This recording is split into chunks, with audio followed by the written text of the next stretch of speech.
Welcome, everybody. It's great to see you all.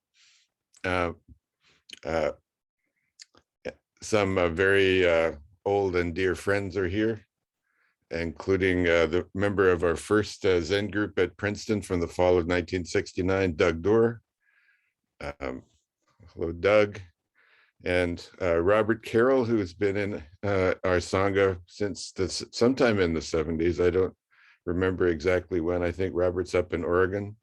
And there's Jim Spira, who's now in Hawaii, who was in and out of our Sangha in the 70s for sure, and whom I haven't seen probably in over 20 years. And Keegan is coming from Vienna. So I very much appreciate all of my old friends and all of my new friends being here. So thank you. So I want to talk today about a really important phrase in Zen, and that's don't mistake the moon for the finger pointing at the moon. And I'm going to add to that, or else the moon will give you a finger. Will give you the finger. If you mistake the moon for the finger pointing at the moon, then the moon's going to give you the finger. Now, the background today that I'm coming to you from is a really interesting background. It says the Zendo of a temple outside of Sendai, Japan, up in the Tohoku region. That's very much in the area of Japan where Jōshū Roshi was born and lived and practiced.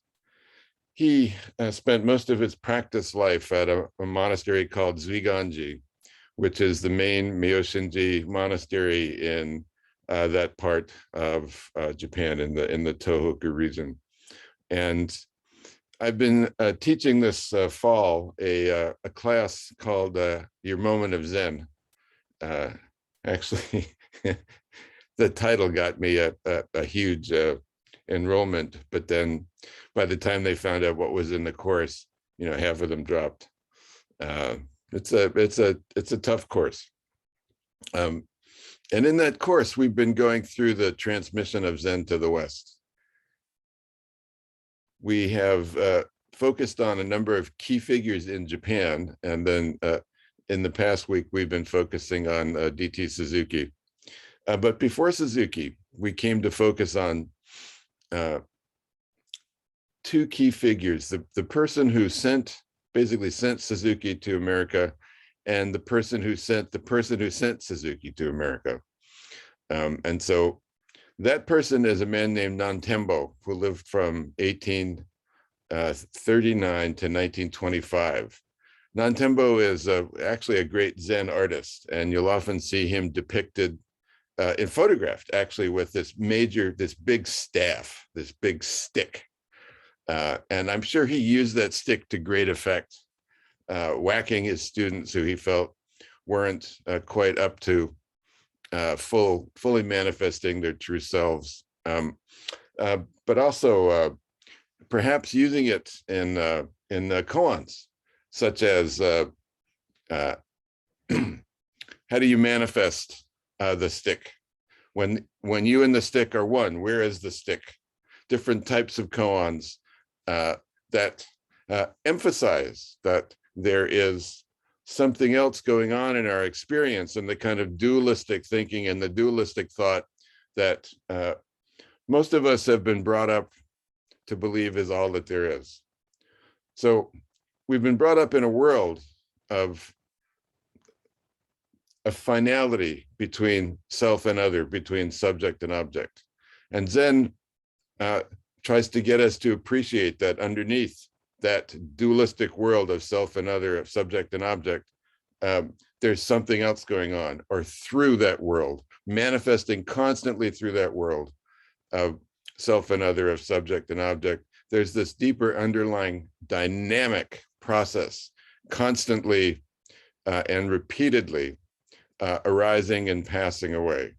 And it's through the appreciation, through the realization, through the manifestation of that process that we can be released from all kinds of suffering that we engage in, all kinds of false ideas that produce lots of pain and suffering in our lives and in the lives of many people in the world. So this man, Nantenbo, was from Kyushu, and he came, being from the south, there was always the far south in Japan, although not quite as far south as Okinawa, but there was always a kind of prejudice against Southerners, and he was thought to be a kind of rural barbarian type guy. So he was never quite accepted into the Rinzai establishment. Particularly, he was within Myo Shinji, like our own teacher, Jōshū Roshi, is a Myo Shinji Roshi, and our relationship right now with Japan is with Myo Shinji. Myo Shinji, for those of you who don't know, is this great monastic complex and one of the 5 main houses of Rinzai Zen in Japan, and the most dominant one. Although probably some of you know that there's Rinzai Zen and there's Soto Zen, and Soto Zen is much more common in Japan. So of all the Zen temples and monasteries in Japan, probably 75 to 80% are Soto, and the rest are Rinzai. And I think there's one from the last sect that came to Japan, Obaku, which came in the mid 17th century. So anyway, Nantenbo was this kind of iconoclastic Zen practitioner, in that he went from Roshi to Roshi after he had his enlightenment experience recognized. Nantenbo went and he practiced with, he either did a sesshin or he did a seichu. So a sesshin would be 1 week, a seichu would be 3 months, or sometimes even a year or 2, with a total of 24 different Zen masters. And he really got a sense in doing that. He got a kind of perspective on his own experience of awakening to the underlying structure of consciousness and of the cosmos. But he also got a sense of how deep the realizations were of the different people with whom he practiced. And as a result, in 1892, Nantenbo came up with an interesting plan, which he presented to the assembled hierarchy of Myo Shinji. There were 10 members of that Myo Shinji administration who listened to his reform ideas. So Nantenbo believed that there was a kind of rot in the Rinzai and the Myo Shinji institutions, and that he needed to do something to correct it. And so in many ways, he was a reformer. And the proposal that he introduced is a proposal to test Roshis every 10 years on their level of realization and their level of awakening. And he presented a very detailed way to go about doing that, a detailed body of important Zen texts that these Roshis were supposed to have mastered.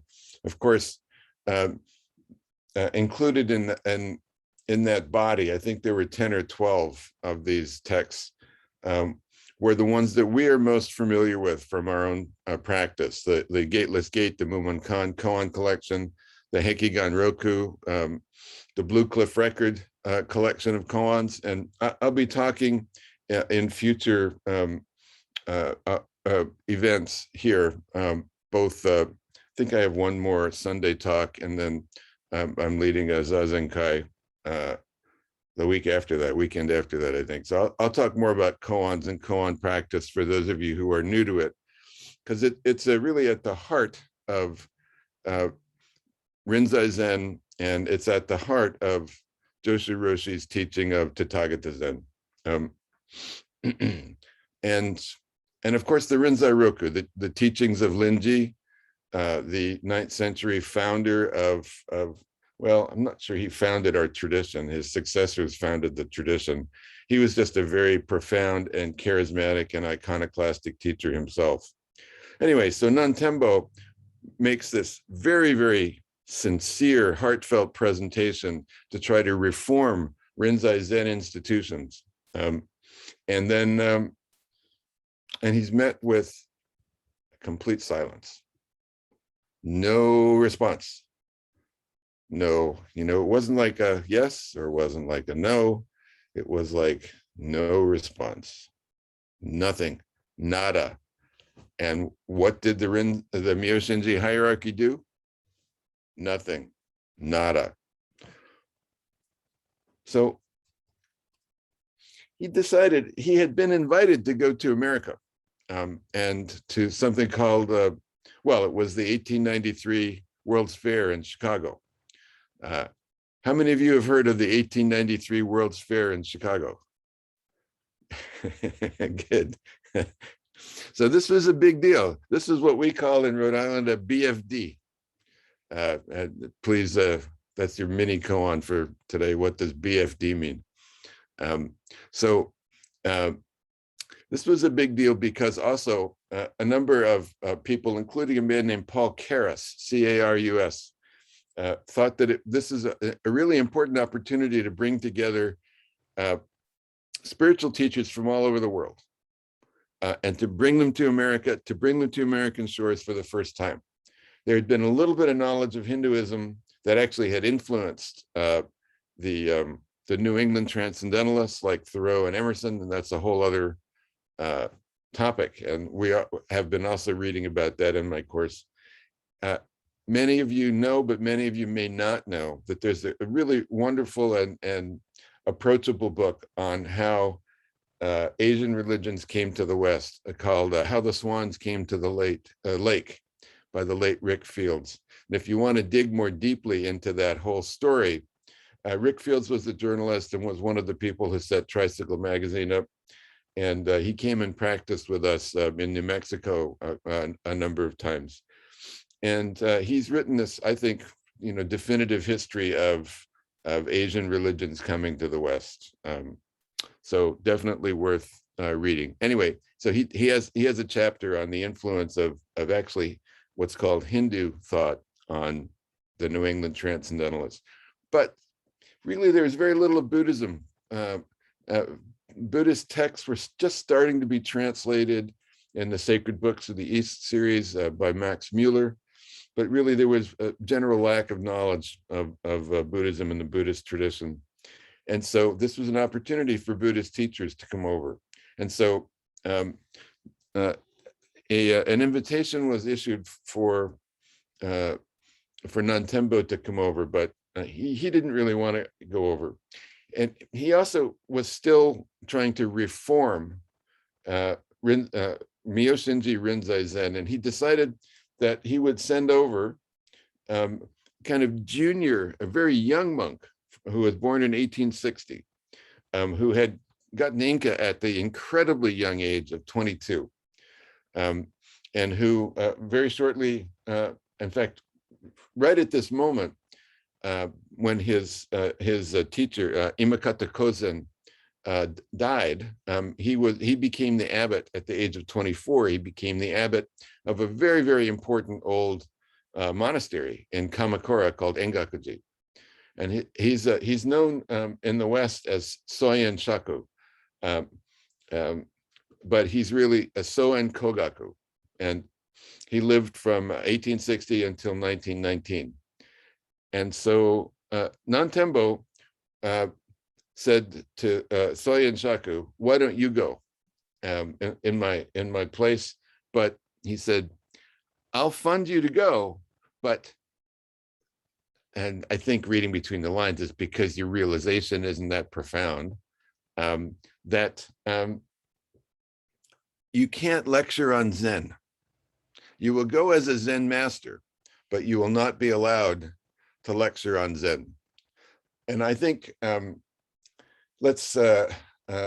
think that he was afraid that if Soen Shaku, that his realization of the moon was not able to give him a very accurate figure pointing at the moon. So it would be pointing all over the place. And so he ended up saying, well, he said, I'll fund you, but you can't talk about Zen. So,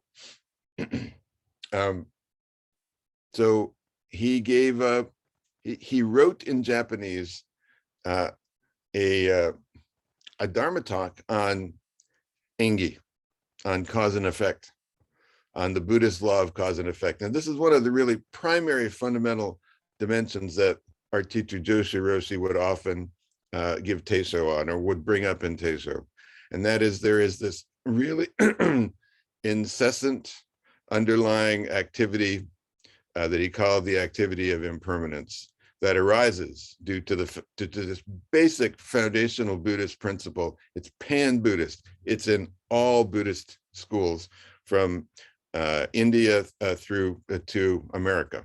And it's this notion that everything arises due to causes and conditions, persists for an instant in time, and then serves as a cause and condition for everything that's happening in the future. So he gave this kind of,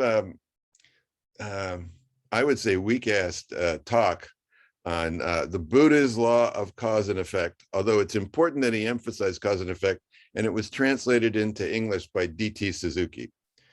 How many of you have read a book by D.T. Suzuki, or started to read a book? So D.T. Suzuki was one of the most influential people in bringing knowledge of Mahayana Buddhism to the West. And this event, the Parliament of the World's Religions, was very important because at that parliament, actually, Vivekananda was there, the Hindu teacher, Dharmapala, the Pali Buddhist teacher, was there, and of course, Soen Kogaku, or Soen Shaku, was there.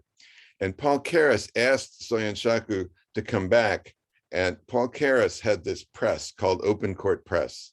Actually, they're still in existence. I'm not sure that his family still owns it, but so he invited Soen Shaku to come to America to work at Open Court Press to do translations of important Asian texts from the Buddhist and Taoist traditions. And Soen Shaku didn't himself want to go, but he sent D.T. Suzuki. And so from 1897 until 1908, Suzuki worked at Open Court Press. He did the translations, you know, he cooked, he cleaned, he took walks. He lived with a family in LaSalle. He didn't live with Paul Karras, but he worked there. Anyway, in the meantime, so D.T. Suzuki has been very influential on, I think, many of us in this Sangha. So I wanted to connect you with D.T. Suzuki, with Soen Shaku. But the reason I'm talking about Nantembo and about the, in the context of the moon and the finger pointing at the moon, and the context in which I'm coming to you from. So obviously, you know that I'm not in this physical place of Taibaiji, but I thought this would be a very good background for what I wanted to say. So Nantembo's link to Taibaiji is the following, and it's a link to Zuiganji as well. So perhaps because of his very iconoclastic ideas that he presented to the Myo-Shinji hierarchy, that they were impassively neutral on. They sent him to become abbot of Zuiganji in 1895. So just a couple of years later, and just a couple of years after the Parliament of World's Religions. It's probably why he couldn't go back to, he couldn't accept Paul Karras's invitation, and why he sent D.T. Suzuki. So as a reward for his iconoclastic behavior, he was sent to become abbot of Zuiganji. Now, Zuiganji was the main Myo-Shinji monastery in the Tohoku region in the northern part of Japan. Very important monastery for Myo-Shinji. But the problem was that the Tohoku region resisted very much this the Meiji restoration. So in 1868, the shogunate was overthrown, and this new period of modernization began in Japan. Now, between 1600 and 1868, Japan was closed down to the outside world. And there were draconian punishments internally. There was a strong authoritarian government. There was a puppet emperor in Kyoto. This authoritarian government was based in the Tokyo area, and it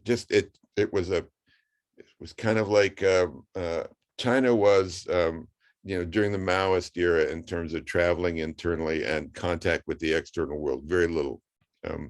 So all of a sudden, Meiji Restoration is happening, and in the first decade of the Meiji Restoration, there was an infamous persecution of Buddhism that Jōshū Sasaki often talked about, called the Haibutsu, the persecution of Buddhism. And a lot of Buddhist temples were destroyed. A lot of Buddhist iconography disappeared. A lot of Buddhist art was sold, in part because temples were forbidden to raise alms, to go out and do takahatsu.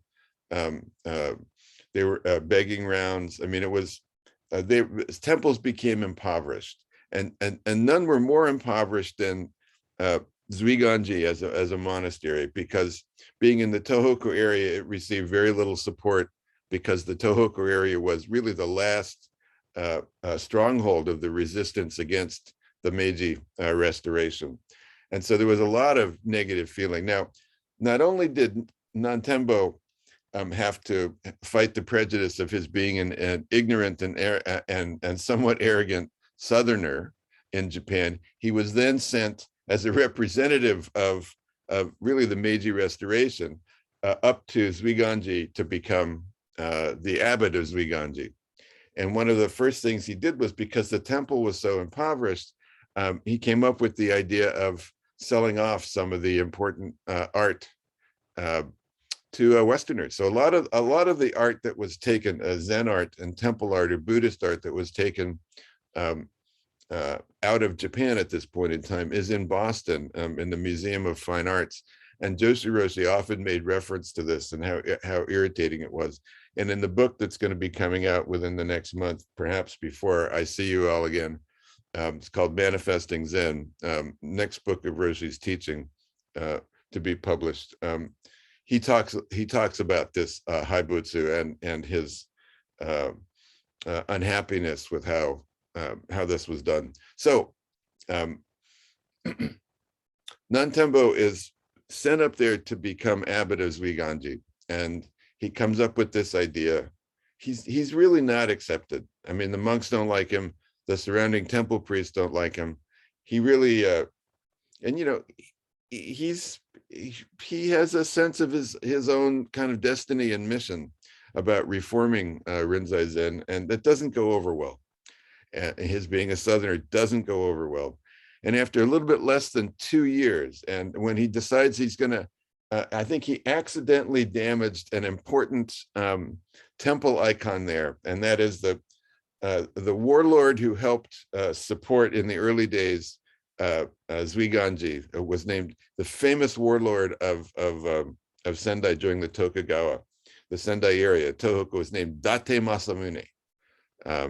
Even the Nikka whiskey distillery in the foothills of Sendai that I visited with a small delegation from Rinzai-Ji and my old head monk from Zuiganji in 2015, had a special single malt with a bottle that looked like Date Masamune with his hat, the samurai mask on. You could unscrew the head, and it was an interesting tasting single malt. So Date was a BFD up there, and Nantenbo accidentally either tipped over or chipped off a piece of Date's statue. That was the last straw. And so basically the monks there and the local temple priests absolutely rebelled and decided that they were going to throw him out and cause him, I think there was a chance they were going to beat him to death. And so he took off and he ran for his life, like the Beatles song. No, we don't want to make reference to that. That's not, don't even think about that song. That's really a bad language. So anyway, he ran for his life. So a typical koan would be, after I tell you this whole long story, how do you manifest yourself as non-tempo, when he was fleeing for his life. And where did he go? He came here. He came to this temple called Rinzai-Ji. It's not that far away, really. But in the 1895 or 1897, when he fled, was far enough away. And he was able to get out, and he was able to stay and spend, a year or so before then going back to Kyoto. And he stayed and he practiced in this zendo. So he then spent the rest of his life as a teacher in his own home temple back in Kyushu after this kind of debacle. But he was, as a senior teacher, he would often be brought back to Miyoshinji for various ceremonies. So how does all this relate to the point I was making? Probably doesn't really. I wanted to bring back a couple of things that I think are very important to focus on, and take a minute to do that, because they're from the first two talks that I gave. And that is that it's very important to appreciate the fact that Buddhist teaching is a teaching that focuses on the present and focuses on, I would call it a radical teaching of momentariness. It brings us constantly back into the present moment, because we have this tendency to drift off into the future and drift off into the past. And we spend, I think I see, as being involved in looking at both humanities and sciences on meditative practice, I sometimes see stuff and I don't remember exactly where it's from, but I saw a scientific study a year or two ago that, said that most human beings that were tested, spent 40% of their time thinking about the future and 50% of their time worrying about the past, and very little time in the present. And that's really what in our teaching we've been taught to be the kind of activity of the incomplete self. So the incomplete self is the self that stands on this false, fixated sense of self-identity, and then instead of really being in the present, even though of course we're never outside the present, we're constantly in the present. And those of you who are listening to me right now, and I myself, we're all actually together in this kind of weird virtual present in which you're listening and I'm teaching. So we're constantly in the present, but maybe undoubtedly some of you are thinking into the future about, oh my God, when's he going to stop this talk? Or, oh my God, why was he thinking about the past? Why was he invited to come here? So we're already thinking about the future, thinking about the past. We're not really fully living in the present. But this Buddhist teaching throughout the Buddhist tradition not only is a teaching that's emphasizing this constant dependent origination, arising and passing away of our experience, but that it's also a doctrine of momentariness. And so it's really important to understand that through Zazen, through the Zazen that we do, in the Zendo, in Zendos like this, but also at home, it's through that Zazen that we reorient our consciousness, bring it into the present moment. And so one of the things I did in the first two Dharma talks that I gave is introduce a way of practicing, a way of doing that. And I want to bring us back to that at this point in my talk today, because I think it's one of the things that Jōshū Roshi emphasized at a certain point in his teaching life as his teaching evolved. And it happens to be the point that I've been most engaged with in producing this book that's about to come out called Manifesting Zen. And I think it's a point that many translators kind of skipped over or didn't fully bring out. But in these teishos, Roshi really talks about this, and it was very important to help ground me personally in my own experience. One of the things that Jōshū Roshi spoke of repeatedly, and that was a frustration of his, is the extent to which Westerners are in our heads and we're not in our bodies. And even when we're told to be in our whole bodies, we're not. We're in some sort of image that we create that's based on this standpoint of a fixed self, objectifying experience all the time, which is what we have a tendency to do from this false platform of what seems to be ourselves. But really, the kind of contrast between the way that we've grown up to think about ourselves and the kind of Zen approach is wonderfully typified in this statement from the famous Kyoto school philosopher Nishida Kitaro. And he said, you know, in the West, you have a tendency, not only you have a tendency, I'm paraphrasing. In the West, you think that because you have a self, that you have experience. So that experience is based on this idea of, you know, we have a self, I feel this, I feel that, you think that, you think that, I walked, you know, all of these things. You think that because you have a self, you have experiences. But he said, in the Buddhist tradition, what we say is, because there is experience, a self arises. Because there is experience, a self arises. So it's out of this continuum of experience that the incomplete self arises. But of course, in the teaching we've received, that self disappears, arises, disappears, arises, disappears, very, very quickly.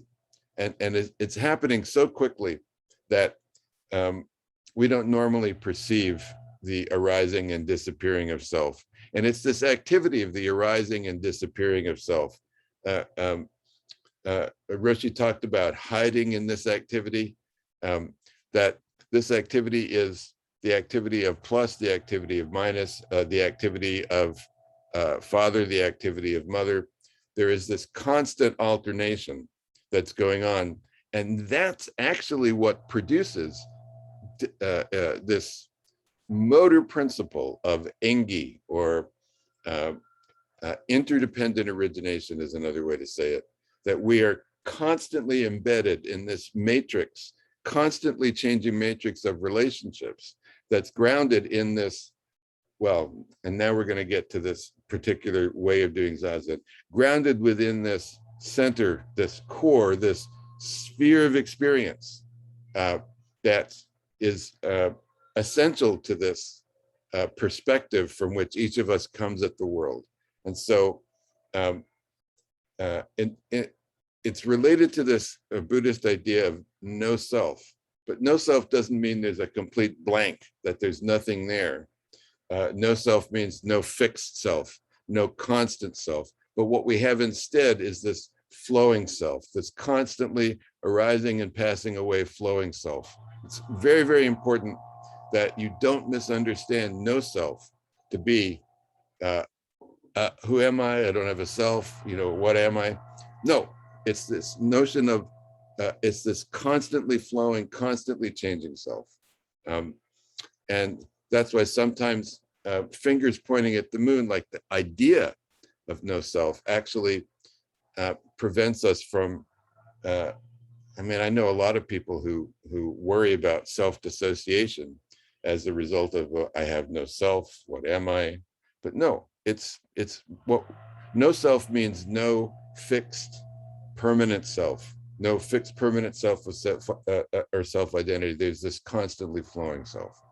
So what's going on here? In order to appreciate that, again, it's not from my words you'll appreciate that, it's from doing Zazen and boring down deeply into our own experience, our own experiential continuum. So in order to do that, please take a moment to join me in this practice. So assuming that all of you are already sitting in a position in which your body mind is stable. But if you're not, please do that in a chair. Please do it on your cushions. If you're in a chair, put your feet flat on the floor. And take 3 deep and relaxing breaths into your body, mind, and space and time.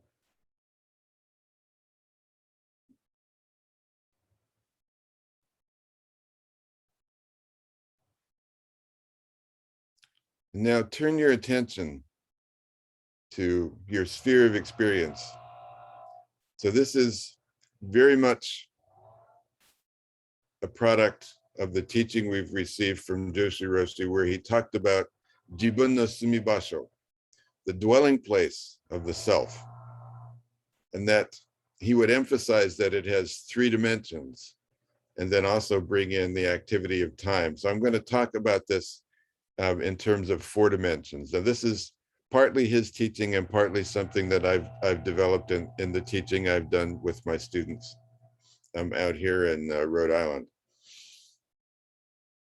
So turn your attention to your sphere of experience, your whole body mind. Really feel your body mind from, first of all, the first dimension, the first plane, the first aspect is the vertical dimension. So there is vertical space that we occupy that nobody else in the world occupies. This is our unique, individual, personal sphere of experience.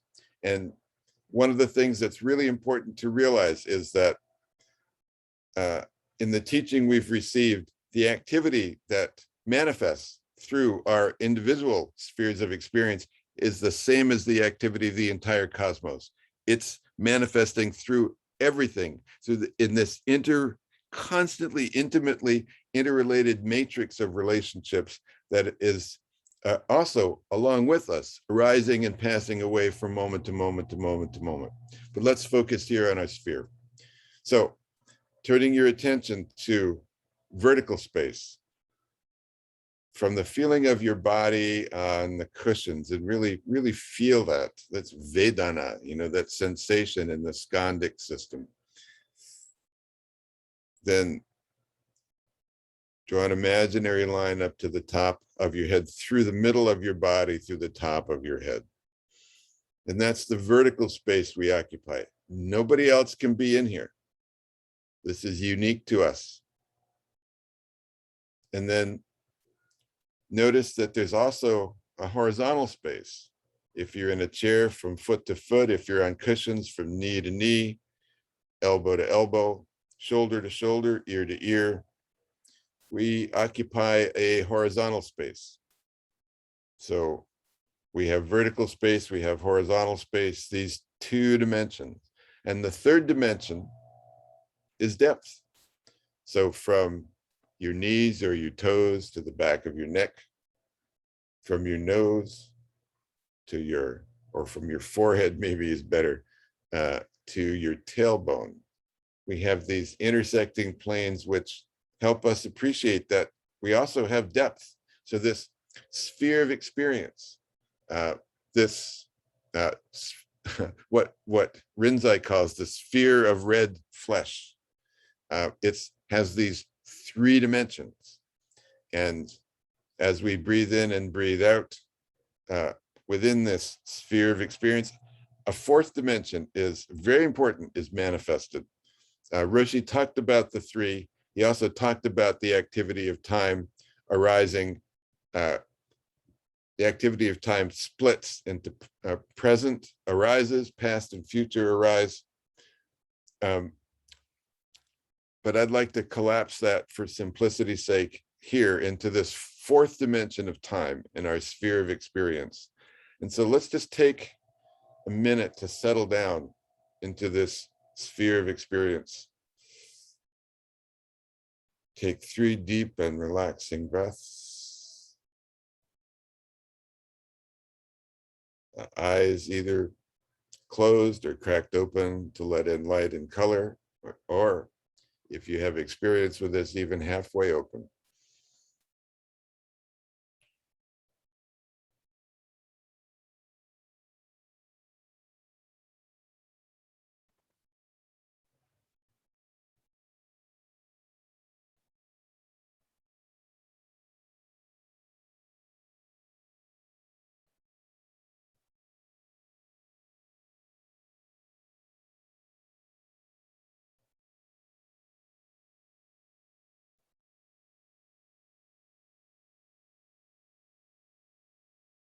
And in, as you breathe in and breathe out,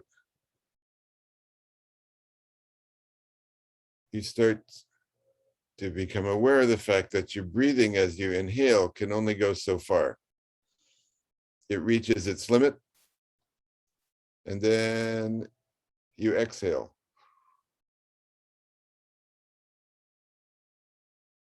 And as you breathe into your whole sphere, and your sphere expands, and it expands as widely as you can perceive into the space that you occupy and beyond.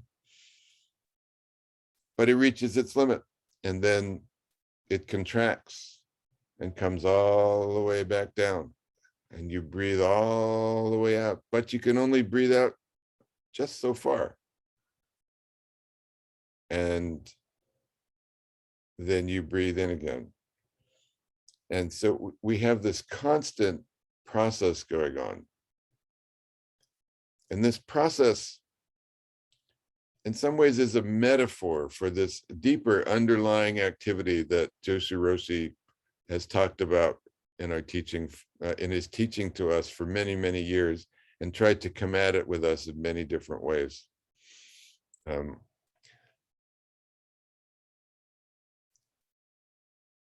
There's this expansion of our sphere of experience, but this expansion doesn't go infinitely. It has a limit. So as we breathe in, we reach an ultimately biggest expanse of our breathing.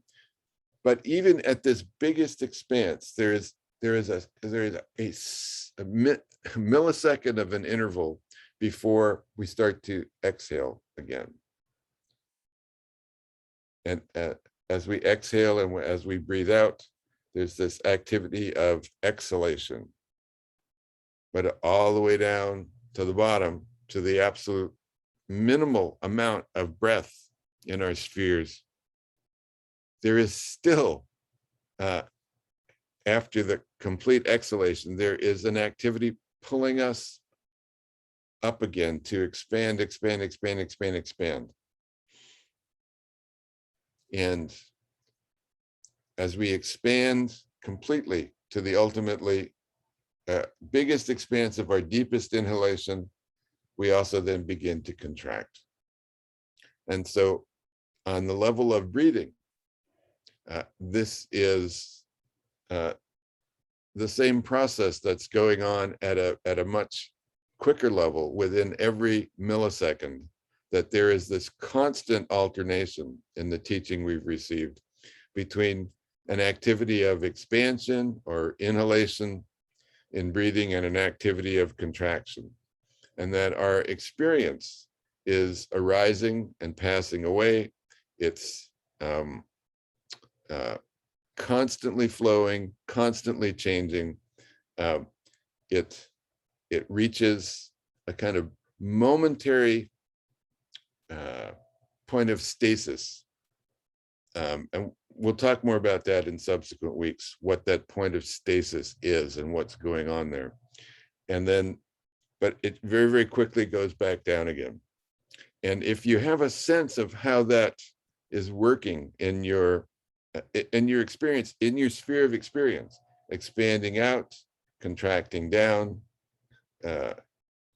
inhaling to the maximum, and then exhaling, then you start to get a sense of kind of experiential sense of what this deeper underlying process is like, that is manifested through us from moment to moment to moment to moment.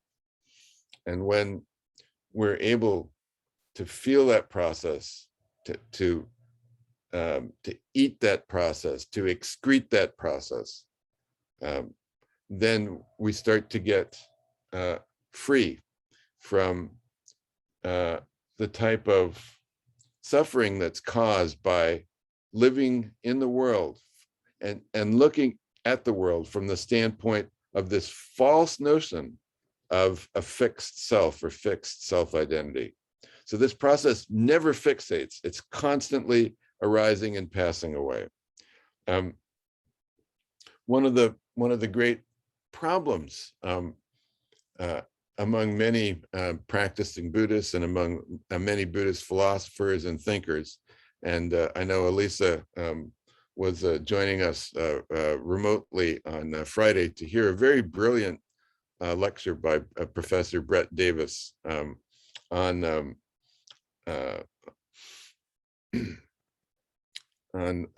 the Kyoto School of Zen and its relationship to the European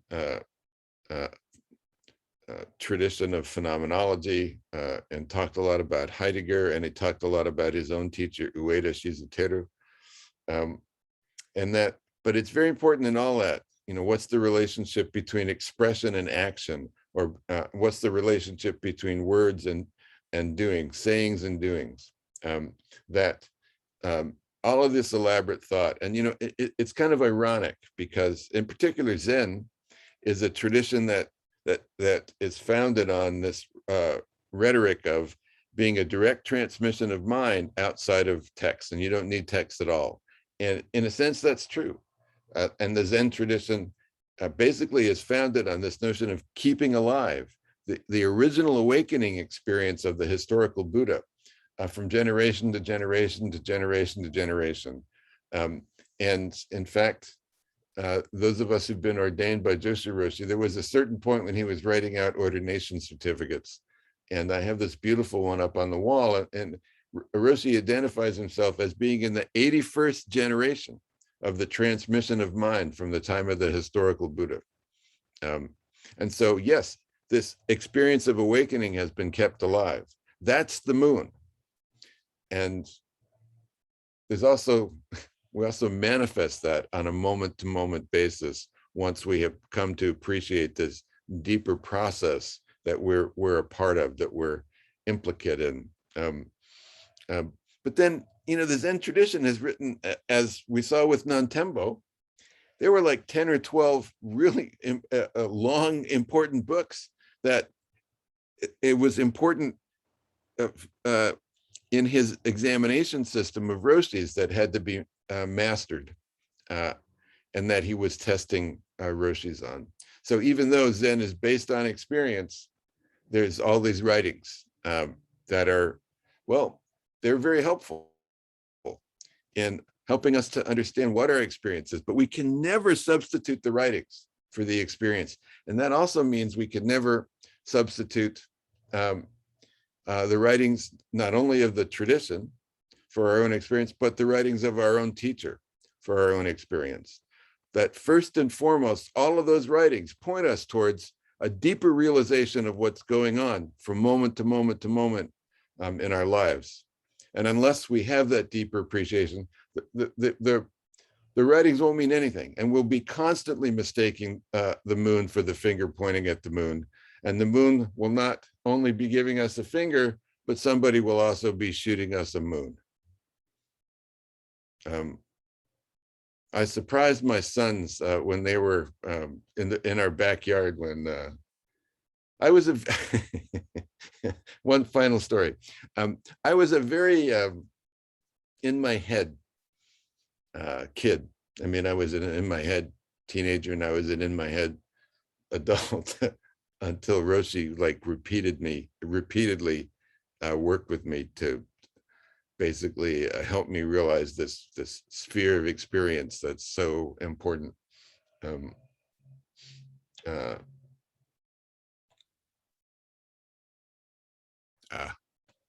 That's the problem these days, is that the older I get, I start to forget my line of argumentation. So what was I talking about being in my head? Jim, what? Your kids. My kids. Your sons. You pulled a surprise on them. Oh, thank you. Yeah. So, I was kind of repressed, and I towed the line. I did everything that was expected of me. So I didn't really act out. So I don't know. It was one day the kids were in the backyard raking leaves with my wife, and I basically dropped trow and shot them a moon in the window. And they were like completely shocked. And so, but in that moment, was that the moon giving me a finger, or was, because I was mooning my kids, was I giving the moon a finger? Geez, I better not press that too far. So with that, I'm going to bring my talk to an end. Don't mistake the moon for the finger pointing at the moon. It's important to be grounded in our experience from moment to moment to moment. Zen is a practice not of book learning, as many, many years ago, one of Roshi's earliest disciples, ordained people, Geshin Cheney, Gisela Geshin Cheney, told me, you cannot, if you want to learn about Zen, you cannot learn it from books. It has to be through practice. And so there's a strong emphasis on practice. So don't mistake the moon for the finger pointing at the moon, or else I might shoot you a moon. Thank you very much for your patience.